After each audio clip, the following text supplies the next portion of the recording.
Hello दोस्तों, नमस्कार। स्वागत है एपीटी इंस्टीट्यूट के इस चैनल पर, जहां पर आज हम लोग पढ़ने वाले हैं आईओटी में चैप्टर 1 के अंदर लॉजिकल डिज़ाइन और उसके ब्लॉक्स क्या-क्या होते हैं। अभी तक हम लोग फिजिकल डिज़ाइन पढ़ रहे थे। फिजिकल डिज़ाइन के बाद लॉजिकल डिज़ाइन पढ़नी होती है। अब लॉजिकल डिज़ाइन में कौन-कौन से ब्लॉक्स, कौन-कौन से लेयर्स होते हैं, कौन-कौन से कंपोनेंट हैं, कौन-कौन से प्रोटोकॉल यूज़ करे जाते हैं, इन सारी चीज़ों को डिटेल्स में पढ़ेंगे और समझेंगे। बढ़ते हैं इस ट्यूटोरियल में आगे और स्टार्ट करते हैं आज की class. Let's begin this topic.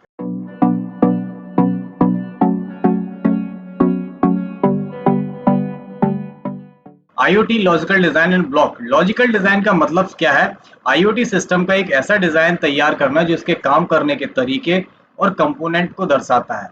इसमें हार्डवेयर की बजाय सॉफ्टवेयर के कॉन्सेप्ट्स ज्यादा हो। लॉजिकल डिजाइन में मुख्यतः कुछ चीजें शामिल होती हैं, जैसे आईओटी के फंक्शनल ब्लॉक हैं, कम्युनिकेशन मॉडल्स हैं और कम्युनिकेशन एपीआई है। इन तीनों चीजों से मिलकर ही लॉजिकल डिजाइन बनती है। फिजिकल और लॉजिकल का मतलब, फिजिकल का मतलब होता है ऐसा स्ट्रक्चर जिसे आप देख सकते हो, छू सकते हो, फिजिकल। और लॉजिकल जिन जो उनसे काम करवाता है, इसलिए यहाँ पे लिखा हुआ है ये ऐसा डिजाइन होता है जो इसके काम करने के तरीकों को दर्शाता है ना। फिजिकल में क्या था? फिजिकल में हम सेंसर देख रहे थे, एक्चुएटर्स देख रहे थे, सर्वर देख रहे थे, तो ये सारी चीजें फिजिकल में होती है नहीं, ये बाकी में डिवाइसेज हैं।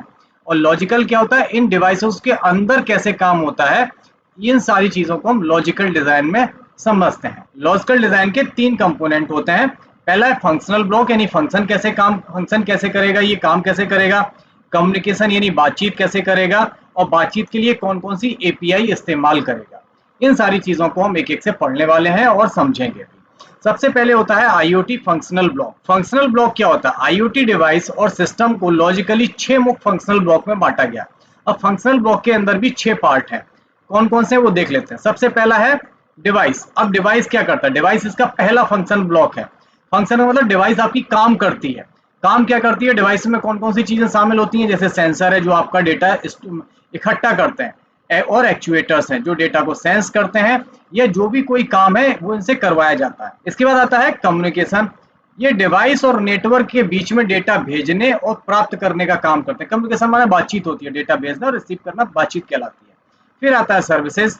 स्पेसिफिक टास्क जैसे डेटा प्रोसेसिंग करना, स्टोर करना, ये सर्विस कहलाती हैं। एप्लीकेशन जो यूजर यूज करता है अपने मोबाइल या कंप्यूटर के अनुसार, जैसे स्मार्ट होम ऐप है, एप्लीकेशन जिसे हम बोलते हैं मोबाइल की। डेटा मैनेजमेंट है, मतलब डेटा को स्टोर करना, प्रोसेस करना और उस पर कोई एनालाइज करके डिसीजन लेना। सिक्योरिटी, सुरक्षा है उस पर या नहीं है, अनऑथराइज एक्सेस तो नहीं है, ये सारी चीज़ों को मैनेज करना। ये सारी चीज़ें क्या कहलाती हैं?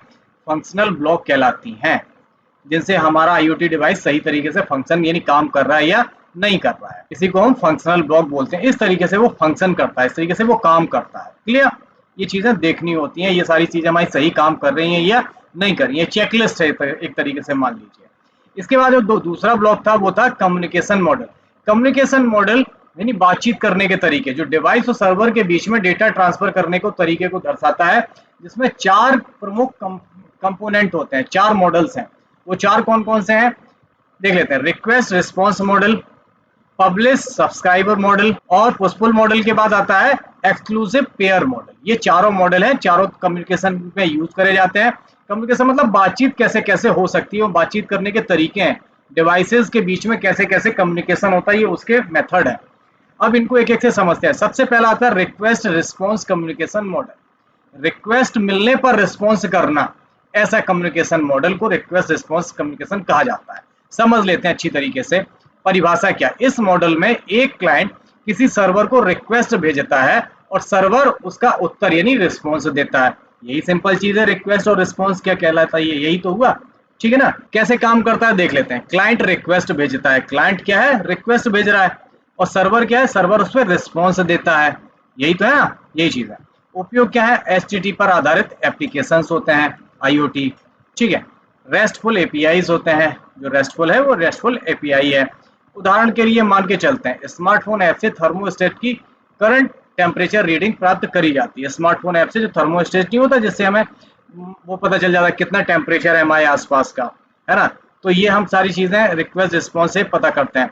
वेदर सेंसर से हम डेटा मंगाते हैं कि हमारे यहाँ बारिश होने वाली है या नहीं होने वाली है, लू चल रही है, सर्दी कितनी है, टेम्परेचर कितना होगा। अब ये काम कैसे करते हैं देख रहे हैं। अब यहाँ पर क्लाइंट है हम, यहाँ पे जो क्लाइंट है वो हम हैं।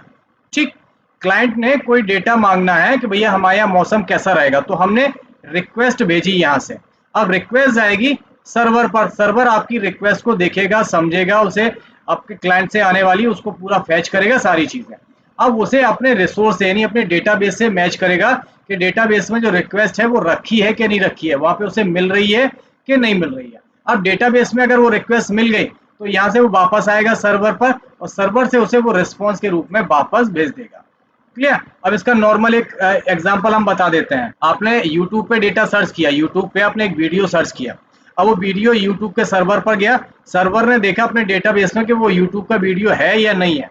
ठीक, अगर है तो वापस से सर्वर के माध्यम से वो यहाँ पे आपको वापस भेज देगा। इसी को बोलते हैं रिक्वेस्ट रिस्पॉन्स कम्युनिकेशन मॉडल। यानी जब रिक्वेस्ट मिलेगी उस रिक्वेस्ट के आधार पर रिस्पॉन्स करने का मॉडल कहलाता है रिक्वेस्ट रिस्पॉन्स मॉडल। सिंपल सी बात। ठीक है, चलो इसके बाद हमारा आता है पब्लिश सब्सक्राइब मॉडल। इस मॉडल में प्रकाशक यानी जो पब्लिशर है वो डेटा भेजता है और सब्सक्राइबर उस डेटा को प्राप्त करता है। दोनों के बीच में कोई डायरेक्ट लिंक नहीं होता है, इनके बीच में एक ब्रोकर है जो इसका एजेंट होता है। काम कैसे करता है? पब्लिशर डेटा भेजता है, पब्लिशर माने सेंसर हो गया। सेंसर ने बताया कि आपके यहाँ गर्मी ज्यादा हो गई है, 40 डिग्री टेम्परेचर हो गया, ये किसको भेज दिया? ब्रोकर को भेज दिया। अब सब्सक्राइबर ब्रोकर से डेटा प्राप्त कर, सब्सक्राइबर आपकी एसी हो गई है, उसे ब्रोकर से डेटा मिला, या आपका मोबाइल हो गया, सब्सक्राइबर आपका मोबाइल हो गया, मोबाइल में आया यार 40 डिग्री टेम्परेचर हो गया, तो फिर सब्सक्राइबर क्या करेगा कि भाई अपने मोबाइल से एसी को टेम्परेचर थोड़ा और बढ़ा देगा, भैया थोड़ी ठंडक ज्यादा कर दो। उपयोग कैसे करते हैं? MQTT इसमें सब्सक्राइब प्रोटोकॉल यूज होता है, मैसेज क्यू टेलीमेट्री ट्रांसपोर्ट इसमें प्रोटोकॉल यूज किया जाता है। कोप भी यूज होता है ऑब्जर्व करने के लिए। एग्जाम्पल के लिए एक मौसम स्टेशन लगातार टेम्परेचर डेटा ब्रॉडकास्ट करता है, जो भी सब्सक्राइबर है उन्हें डेटा मिल जाता है। अब देखिए यहाँ पर हमारे पास 3-4 पब्लिशर हैं। 3-4 पब्लिशर का मतलब है 3-4 सेंसर हैं। एक सेंसर है जो हमें टेम्परेचर बताता है ना, एक टेम्परेचर बताता है। ठीक, ये एक बताता है कि लाइट ऑन ऑफ है, ये बताएगा, और एक कुछ और बता देगा, मौसम वेदर के बारे में बताएगा कि वेदर कैसा है। अब ये सारा डेटा भेजा जाएगा ब्रोकर के पास। अब ब्रोकर अलग अलग सब्सक्राइबर को जिसको जैसा डेटा रिक्वायर होगा उसे वैसा डेटा भेज देगा, जिसने जो डेटा मांगा होगा उसके हिसाब से। अगर टेम्परेचर का डेटा इसको जाना होगा तो इसके पास पहुंच जाएगा, इसको जाना होगा तो इसके पास, इसको जाना होगा तो इसके पास, किसी के पास नहीं जाना होगा तो किसी के पास नहीं भेजेगा। यानी जिसको जैसा डेटा चाहिए उन्हें वह डेटा ऑटोमेटिकली ब्रोकर के माध्यम से मिलता है। ब्रोकर से डेटा सब्सक्राइबर के माध्यम डायरेक्ट नहीं जाता, ब्रोकर बीच में होता है यहाँ पे। ठीक, पब्लिश सब्सक्राइबर कम्युनिकेशन मॉडल इसी को बोलते हैं। इसके बाद आता है हमारा पुश पुल कम्युनिकेशन मॉडल। इस मॉडल में प्रोड्यूस करता है, इस मॉडल में एक प्रोड्यूसर होता है, प्रोड्यूसर होता है जो पुश करता है यानी देता है, इसे हम सेंसर बोल सकते हैं। सेंसर ने पुश किया यानी धक्का दिया, और कंज्यूमर पुल करता है यानी लेता है, पुल माने खींचता है अपनी तरफ। दोनों के बीच में एक बफर या क्यू होता है, लाइन होती है। प्रोड्यूसर डेटा को क्यू में डालता है और कंज्यूमर उस डेटा को निकालता है। कैसे देखेंगे काम कैसे करता है? प्रोड्यूसर ने डेटा को क्यू में डाला यानी पुश किया। यहाँ पर हमारा जो पब्लिशर है इसे हम प्रोड्यूसर भी कह सकते हैं, सेंसर भी कह सकते हैं। इसने इसको डेटा को धक्का दिया, पुश किया, तो कहाँ गया? क्यू बन गया इसके, यहाँ पे पुश होने पे आ गया। अब कंज्यूमर खींचेगा तो कंज्यूमर क्या करेगा? पुल करेगा। इसने यहाँ से डेटा खींच लिया अपनी तरफ, इसे बोलते हैं पुल करना डेटा। ठीक, तो इसी को बोलते हैं पुश पुल कम्युनिकेशन। अब कंज्यूमर क्यू से डेटा को पुल करता है, यहाँ पे क्यू बनी है, इसको हम क्यू बोलते हैं। ये जो क्यू है इसको क्यू बोलते हैं। ये लाइन में डेटा रखा हुआ है, ये पुश करने से आया है ना, यही है ना, ये डेटा। अब यहाँ से कंज्यूमर ने पुल कर लिया यानी खींच लिया अपनी तरफ, तो इधर चला गया डेटा। इसी को बोलते हैं push pull communication. Cloud data pipeline में यूज किया जाता है। सेंसर से डेटा लॉग करना, बाद में उपयोग करना। एग्जाम्पल, एक सेंसर से लगातार तापमान वाला डेटा क्लाउड क्यू में भेजा जाता है। एक ऐप जब चाहे डेटा को यूज करने पे ले सकता है क्यू से। क्लियर? तो ये था हमारा पुश पुल कम्युनिकेशन मॉडल। ठीक है, इसके बाद हमारा चौथा है एक्सक्लूसिव पेयर कम्युनिकेशन मॉडल। यह मॉडल दो डिवाइसेस के बीच में परसिस्टेंस यानी लगातार बने रहने वाला कनेक्शन बनाता है। अब यहाँ पर क्या होता है कि ये जो क्लाइंट है और ये सर्वर है, ये दोनों किसी न किसी तरीके से आपस में कनेक्शन बनाए रखते हैं, किसी न किसी तरीके से बनाए रखते हैं। इसका यूज सॉकेट प्रोग्रामिंग या वेब स्टॉक के जरिए इंप्लीमेंट किया जाता है। कैसे काम करता है देख लेते हैं। एक डिवाइस दूसरे के साथ डायरेक्ट कनेक्टेड रहती है, इसमें बीच में सर्वर का कोई इशू नहीं है। दोनों बाई डायरेक्शनल कम्युनिकेशन करते हैं। बाई डायरेक्शनल मतलब दोतरफा, है ना। जैसे यहाँ पे रिक्वेस्ट भेजी गई है, डायरेक्ट रिक्वेस्ट भेज दी सर्वर को और सर्वर ने डायरेक्ट रिस्पॉन्स भी दे दिया। यहाँ पे मैसेज भेजा गया सर्वर को तो उसने मैसेज का तुरंत रिप्लाई भी दे दिया। यहाँ पे कनेक्शन को क्लोज करने की रिक्वेस्ट भेजी तो यहाँ पे कनेक्शन क्लोज करने का रिस्पॉन्स भी दे दिया। यानी क्लाइंट और सर्वर के बीच में डायरेक्ट बातचीत होती रहती है। बाई डायरेक्शनल, बाई डायरेक्शनल का मतलब होता है दो तरफा, दोनों तरफ एक साथ में बातचीत कर सकते हैं। वेब सॉकेट पर इसका कम्युनिकेशन, वेब सॉकेट आधारित कम्युनिकेशन होता है। रियल टाइम चैट या लाइव मॉनिटरिंग में इसका यूज किया जाता है। एग्जाम्पल, एक सिक्योरिटी कैमरा मॉनिटरिंग ऐप का लगातार एक्टिव कनेक्शन दिखाता है। हम सिक्योरिटी कैमरा में लगातार रिस्पॉन्स मिलता रहता है। इसे हम बोलते हैं एक्सक्लूसिव पेयर कम्युनिकेशन मॉडल। तो ये हमारे सारे कम्युनिकेशन मॉडल थे जो हमने अभी लॉजिकल डिजाइन के ब्लॉक में पढ़े हुए। अब हम देखते हैं कम्युनिकेशन एपीआईज क्या होते हैं। एपीआई का मतलब होता है एप्लीकेशन प्रोग्राम इंटरफेस, यानी जो हम एप्लीकेशन प्रोग्राम चला रहे हैं वो उनका इंटरफेस कैसा होता है।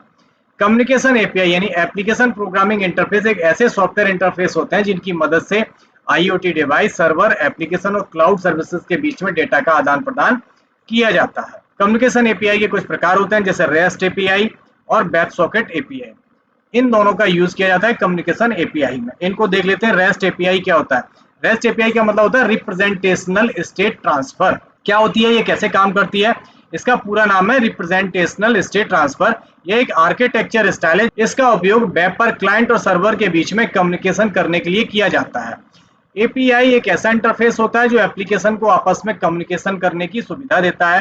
रेस्ट एपीआई एक ऐसी एपीआई होती है जो रेस्ट के नियमों और कंसंट्रेंट्स का पालन करती है। वेब पर एचटीटीपी मेथड यानी गेट, पोस्ट, पुल, डिलीट का उपयोग करके रिसोर्सेज को एक्सेस और मॉडिफाई करने का तरीका प्रदान करती है। रेस्ट एपीआई से होता क्या है, हमारा जो क्लाइंट है वो जब भी एक रिक्वेस्ट भेजेगा तो रिक्वेस्ट में गेट मेथड, पोस्ट मेथड, पुल मेथड और डिलीट मेथड का यानी एचटीटीपी के सभी मेथड का यूज करके सर्वर तक भेजा जाएगा और सर्वर से वापस से यहाँ से रिस्पॉन्स मिलेगा। इन्हीं मेथड का यूज करके वापस ये क्लाइंट के पास आ जाएगी। इसी को बोलते हैं हम रेस्ट एपीआई मॉडल। यही रेस्ट एपीआई में यूज किया, सर्वर से डायरेक्ट डेटा हमें मिलता रहता है अपने मोबाइल की स्क्रीन। अब यहाँ पर रेस्ट के कुछ कंसंट्रेंट्स होते हैं, देख लेते हैं।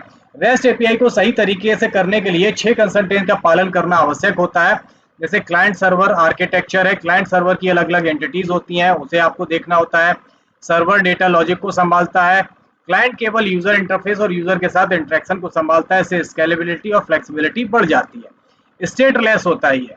स्टेटलेस का मतलब सर्वर हर रिक्वेस्ट को अलग अलग तरीके से ट्रीट करता है। हर रिक्वेस्ट के साथ जरूरी जानकारी जैसे ऑथेंटिकेशन, क्रेडेंशियल भेजनी होती है, इसी को स्टेटलेस बोलते हैं। सर्वर क्लाइंट यानी स्टेट को अपने पास स्टोर नहीं करता है, क्लाइंट की स्थिति अपने पास नहीं रखता है। इसके बाद आता है कैशेबल। कैशेबल का मतलब होता है रिस्पॉन्स को कैश किया जा सकता है। सही तरीके से कैशिंग का प्रयोग करने से परफॉर्मेंस बेहतर होती है और सर्वर का लोड घटता है। यूनिफॉर्म इंटरफेस समान होता है, बिल्कुल सभी रिसोर्सेज को समान तरीके से एक्सेस किया जा सकता है। एपीआई को सरल और समझने योग्य बनाता है। इसके भी 4 सिद्धांत होते हैं जैसे रिसोर्स बेस्ड यूआरएल्स होते हैं, स्टैंडर्ड एचटीटीपी मेथड यूज करता है, यूज ऑफ रिप्रेजेंटेशन यानी जेएसओएन एक्सएमएल का यूज करता है, स्टेटलेस कम्युनिकेशन करता है। इसके बाद लेयर सिस्टम होता है, इसमें अलग अलग लेयर्स का यूज किया जाता है, अलग अलग लेयर्स को इम्प्लीमेंट किया जा सकता है। क्लाइंट को पता नहीं होता कि वह किन लेयर के माध्यम से कम्युनिकेशन कर रहा है।